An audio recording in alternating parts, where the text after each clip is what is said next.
இன்ஷால்லாம் ஆண்கள் சைடே வந்துட்டு இந்த பக்கம் போயிடலாம்.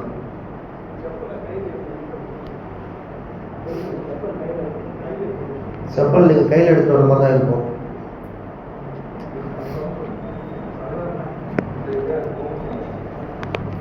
நஹ்மதுல்லாஹ் அல்-அஸீம் வ நுஸல்லி வ நுஸல்லிமு அலா ரசூலில் கரீம். அம்மா பஅத்.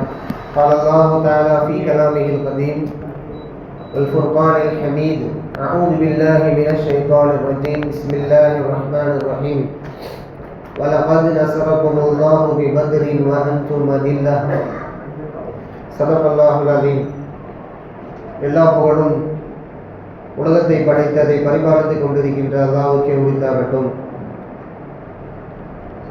அன்பிற்கும் பெரும் மதிப்பிற்கும் உரிய ஜமாத்தார்களே, நாம் எல்லாம் ரமலான் மாதத்தின் மிக முக்கியமான நாளான பத்ரு போர் நடந்த பிறையில் இந்த நாளில் நாம் அமர்ந்திருக்கின்றோம்.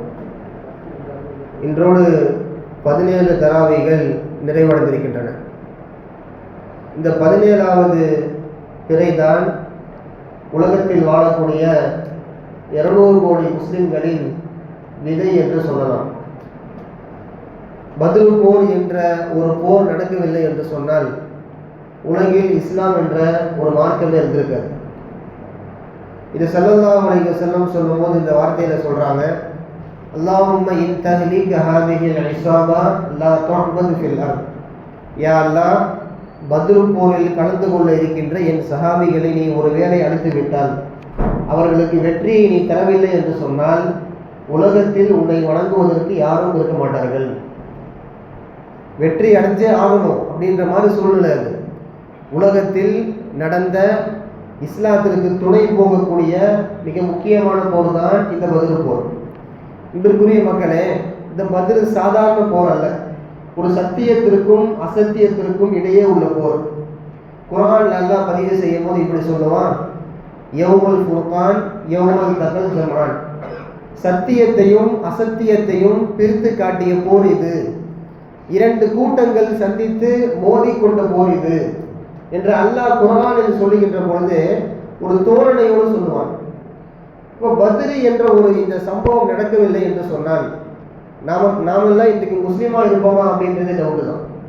அப்படிப்பட்ட மார்க்கத்தில் நடந்த முதல் போர் வெற்றி கண்ட போர். பத்ரு சஹாபாக்களை நாம் சாதாரணமாக எண்ணக்கூடாது. சஹாபாக்கள்னாலே மேன்மைக்குரிய மக்கள், அதில் ஒரு இம்மி அளவு கூட நம்ம மரியாதையை குறைச்சிடக்கூடாது. அதிலும் குறிப்பாக இந்த பத்ரு சுஹதாக்கள், இவர்கள் சாதாரண படை அல்ல. இன்று இருக்கக்கூடிய 200 கோடி மக்களின் வாழ்வுக்கு சொந்தக்காரர்கள் அந்த சஹாபாக்கள். சஹாபாக்கள் ஆக குறைவு 313 பேர் இந்த பக்கம், அந்த பக்கம் 1000 பேர் காஃபிர்கள். காஃபிர்கள் படையில் நீங்கள் பார்த்தால் எண்ணிக்கை அதிகம், போர் தடவாளங்கள் ஆயுதங்கள் அதிகம், தைரியம் எல்லாமே அதிகம். அவங்கள்ட்ட அதிகமான பேர் நம்ம தான் இருக்கிறோம்.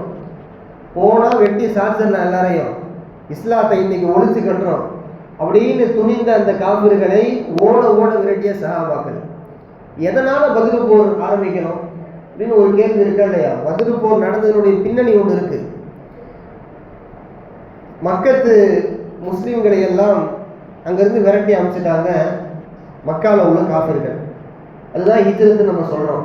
அல்லாஹ்வை வணங்க முடியாத ஒரு சூழல் ஏற்பட்டு அங்கெல்லாம் காஃபிர்கள் முஸ்லிம்கள் எல்லாம் இடம்பெயர்ந்து வந்து மதீனாவுக்குள் புகுந்தது தான் ஹிஜ்ரத் என்று நாம் சொல்றோம். இருந்தாலும் காஃபிர்களுக்கு நைட்டு ஃபுல்லாக தூக்கம் வரமாட்டேங்குது. ஏன்? மக்கால இருந்து முஸ்லிம்களை போக வச்சதும் சரி, மதீனாலையும் போய் இந்த முஹம்மத் அவரது படையும் இஸ்லாத்தை உறுதிப்படுத்திவிட்டால், அங்கே அவர்கள் நிறுவிவிட்டால், நாம் இத்தனை வருஷம் கொண்டு வந்த இந்த மதத்தை நம்முடைய மதம் சுக்குநூறாக போயிடும். அப்போ மதீனாலையும் போய் முஸ்லீம்களை தாக்கணும், விடக்கூடாது. மக்காலேருந்து இவங்களை விரட்டி அடிச்சிட்டோம், மதீனாவில் அவங்க குடிபெயர்ந்துட்டாங்க. மதீனாவில் போயும் இஸ்லாத்தை நம்ம தகர்த்து எரிஞ்சால் மட்டும்தான் இந்த இஸ்லாமிய மார்க்கன்ற ஒன்றே இருக்காது, நம்முடைய மதம் மேலோங்கி நிற்கும் என்று கங்கணம் கட்டி தெரிந்த காஃபிர்களின் வாயெடுத்த நாள் இந்த பத்ருடைய நாள். அப்போ பிரச்சனையே வாடா ஒதுங்கி போயிடுவோம் அல்லாஹ்வுக்காக அப்படின்னு மக்காலிருந்து மதீனாவுக்கு போனாலும் அங்கேயும் காஃபிர்களின் தொல்லை அடங்கலை. அப்போ வெட்ட வரவங்கிட்ட வெல்லக்கூடிய காட்சி நிற்க முடியாது. சஹாபாக்கள் அத்தனை வருடத்தில் கத்தியை பார்த்ததில்லை, கடப்பாறையை பார்த்ததில்லை. முதலில் அவர்களுக்கு கோபம் வந்தது. யார் ரசூலுல்லாஹ், இந்த கூட்டத்தை நாம் விடக்கூடாது, இவர்களை வெட்டி சாய்க்க வேண்டும். சஜிதாவில் இருந்த சஹாபாக்கள், ருக்குவில் இருந்த சஹாபாக்கள் போர் தடவாளங்களை கையில் எடுத்தார்கள். அதுதான் பத்ர் போர். அப்ப அபூ சுஃபியான் தலைமையில் நடந்த இந்த போர், மக்காவின் பெரும் பெரும் தலைகள் எல்லாம் இந்த போரில் கலந்து புறமுதுகிவிட்டு ஓடினார்களே தவிர அவர்களுக்கு ஒரு இம்மி அளவு மகிழ்ச்சி அல்ல. மக்கால் அன்னைக்கு இருந்த பெரும் பெரும் தலைகள் ஒரு 7 பேர் இருக்கானுங்க. Abu Jahl, Utba, Utaiba, Shaiba, Abu Sufyan, இப்படி நிறைய பேர், ஒரு 7 பேர் இருக்கிறாங்க. இவங்க எல்லாரும் சேர்ந்து தான் அந்த டீமை கைட் பண்ணி கொண்டு வந்தது பத்ருடைய அந்த கிரவுண்டு. ஏன் அதுக்கு பத்ருன்னு சொல்றாங்கன்னா, அங்கே ஒரு கிணறு இருக்கு, இந்த போர் நடந்த ஒரு கிணறு. அந்த கிணறு அதுக்கு பேர் பத்ர், அதனால அது பத்ர் போர்னே ஆயிடுச்சு பேர். அப்போ இந்த பத்ர் சஹாபாக்களுடைய சிறப்பு ஒன்று இருக்கு, அதையும் நம்ம கவனிக்கணும். சஹாபாக்கள்னால மேன்மை, அதை நம்ம ஆரம்பத்திலே சொன்னோம். ஆனா பத்ர் சஹாபாக்களின் மேன்மை இருக்கிறது அல்லவா, இது மற்ற சஹாபாக்கள் மாதிரி கிடையாதுங்க. ரொம்ப உச்சபட்சமான ஒரு மரியாதை ரசூலுல்லாஹ் அவங்க கொடுத்தாங்க. தொழுகையில முதல் சஃப்ல பத்ர் சஹாபிகள் உட்காரணும் அப்படின்றது ரசூலுடைய கட்டளை. மற்ற சஹாபிகள்லாம் உட்கார்ந்துருப்பாங்க. பத்ர் சஹாபி அங்கிருந்து லேட்டா வந்தாலும் ஏதோ ஒரு காரணத்தினால், அவர்கள் கொஞ்சம் தாமதமாக வந்தாலும் சரி, ரசூலுல்லாஹ் அவர்களை அழைத்து முன்னாடி உட்கார வைப்பாங்க. ஏன்னா பத்ர் போர்ல கலந்துக்கிட்டாங்கன்ற ஒரே காரணம். இப்போ மற்ற சஹாபிகளை இது பண்றாங்களா? அப்படி அல்ல, மற்ற சஹாபிகளை காட்டிலும் இவர்கள் உயர்ந்தவர்கள் அப்படின்னு காட்டுறது. எல்லா சஹாபிகளுக்கும் அந்தஸ்தை கொடுத்து பத்ர் சஹாபிகளை அவர்கள் மேன்மைப்படுத்தி காட்டினார்கள். மட்டுமல்ல, இந்த பத்ர் சஹாபாக்களுக்கு போருக்கு பின்னால ஒரு சுபிட்சமான வாழ்க்கையாக இருந்தது. ஷஹீதானவங்களை தவிர்த்து நான் சொல்றேன், ஒரு சுபிட்சமான வாழ்க்கை. மாதம் மாதம் ஒரு சலுகையை ஏற்படுத்தி கொடுத்தார்கள் சொல்லலாம். யார்கிட்ட இருந்து? சஹாபாக்கள் பெரும் பெரும் பணக்காரங்களா இருந்தாங்க. அவங்க கிட்ட இருந்து பேசி இந்த பத்ர் சுஹதாக்களுக்கு, இந்த பத்ர் சஹாபிகளுக்கு, போரில் கலந்த இந்த சஹாபிகளுக்கு மாத வருமானம் என்று ஒரு வசீஃபா என்று சொல்வார்கள், ஒரு சிறப்பு சலுகையை வாங்கி கொடுத்தார்கள். இதெல்லாம் எதுக்குன்னா, பத்ர் என்ற ஒரு போரை நிறுவனாங்களா இல்லையா, அவங்க பத்ர் என்ற போரில் வெற்றி கண்டாங்களா இல்லையா, அதுக்கு இந்த கூட்டம் காரணம். இந்த சஹாபிகளை எல்லா சஹாபிகள் மாதிரி நம்ம ட்ரீட் பண்ணக்கூடாது, அணுகுமுறை செய்யக்கூடாது அப்படிங்கிறதுனால அவங்களுக்கு மதிப்பு அதிகம். இது மட்டும் அல்ல, இன்னொன்று நீங்க பாத்தீங்கன்னா, உலகத்துல எந்த முஸ்லீம் இறந்தாவது 5 தக்பீர் தொழுகை ஜனாசா வைப்பாங்களா? 5 தக்பீர் கொண்டு 4 தக்பீர் தான் வைப்பாங்க. நம்மள ஒருத்தவங்க இறந்தாங்க அப்படின்னா, ஜனாசா வாயிட்டோம் அப்படின்னா 4 தக்பீர்கள் சலாம் கொடுத்துருவாங்க. பத்ர் சுஹதாக்கள், பத்ரில் கலந்து கொண்டு அந்த சுஹதாக்கள் இறந்து விட்டால் அவங்களுக்கு 5 தக்பீர் கொண்டு வந்தாங்க ரசூலுல்லாஹ். எவ்வளவு பெரிய மதிப்பு தெரியுமா இது? தக்பீரே ரசூலுல்லாஹ் ஒன்னா கூட்டினாங்க. யாருக்கு? என் பத்ர் சுஹதாக்கள். இது ரசூலுல்லாஹ்வுடைய ஏற்பாடு.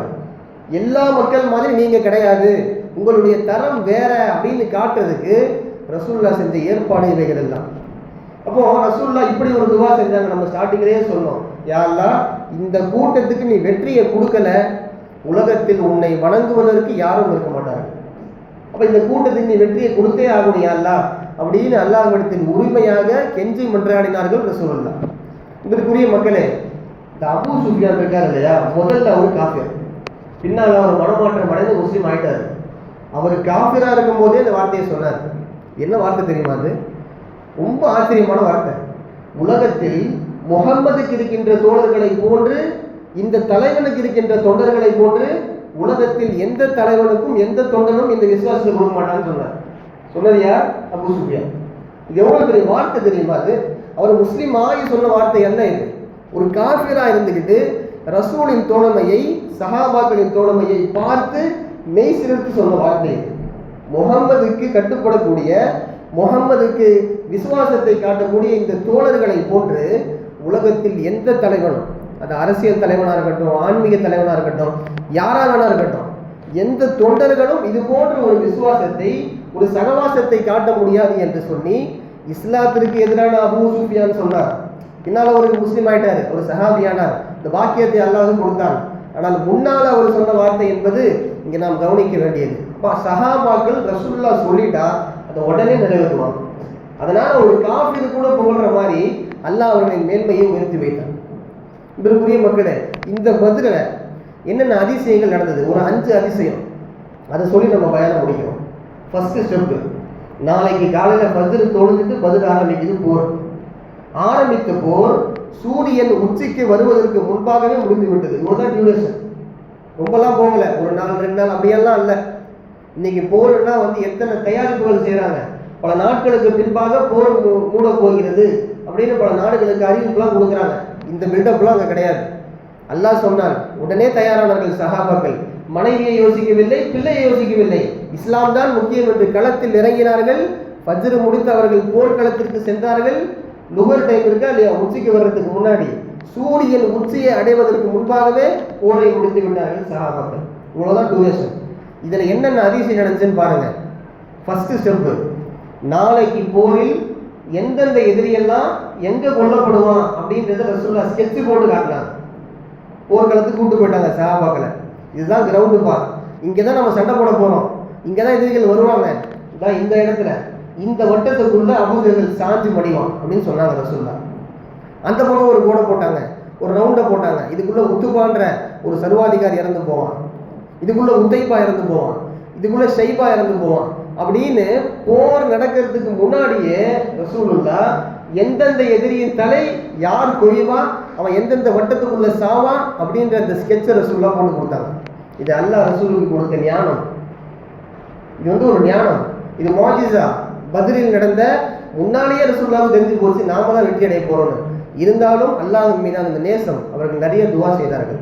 யாரெல்லாம் சாதாரணமான வெற்றி காணக்கூடாது, இதுக்கப்புறம் காஃபிர் நெருங்கவே முடியாத பயங்கர அடியா தடி இருக்கணும் அப்படின்னு சொன்னாங்க ரசூலுல்லாஹ். அப்போ மறுநாள் போர் நடக்கிறது.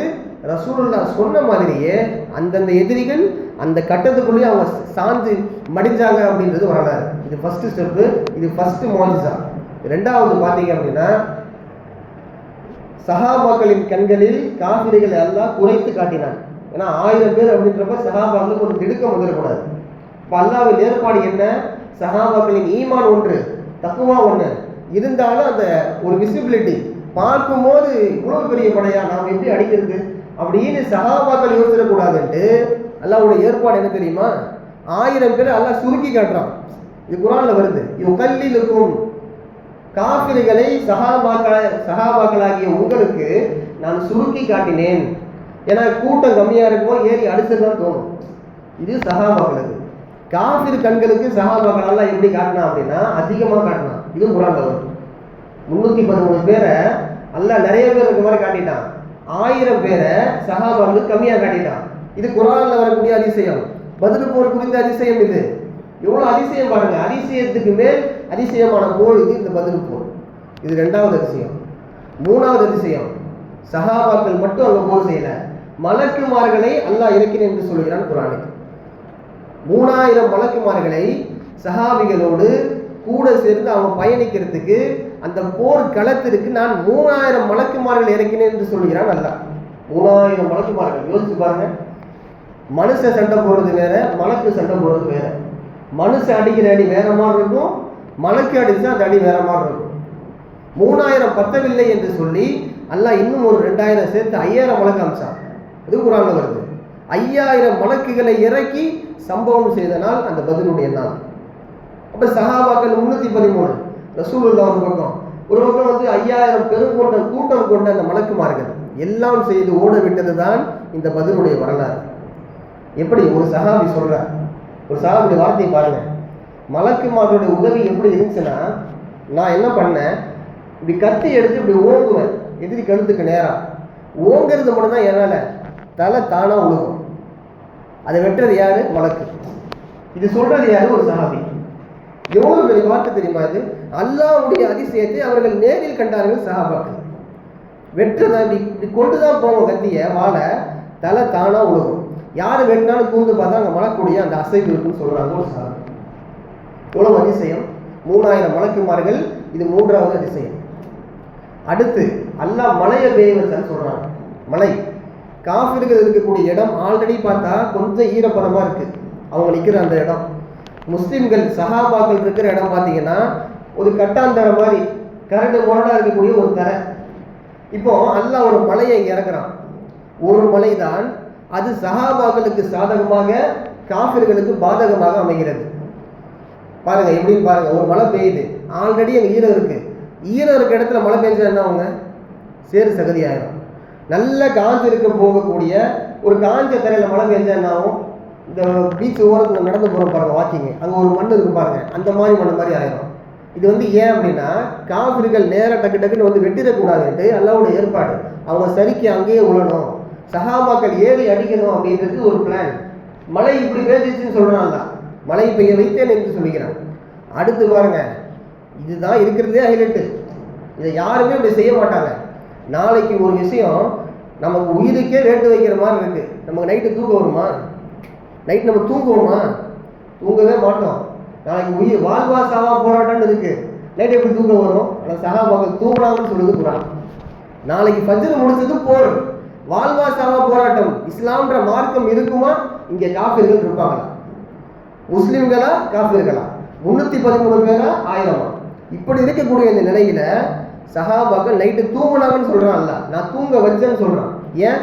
காலையில போர் புரிகின்ற பொழுது சஹாபாக்களுக்கு கொஞ்சம் கூட சோர்வு வந்து கூடாது அப்படின்றதுக்காக சஹாபிகளை நான் தூங்க வைத்தேன் என்று சொல்கிறான் அல்லாஹ். நீங்க இயற்கையில யோசிச்சு பார்க்கணும். நம்ம வீட்டுக்கு முன்னால ஒரு 4 பேர் நின்று கூடி பேசினா அப்படின்னா நைட் நமக்கு தூங்க வராது.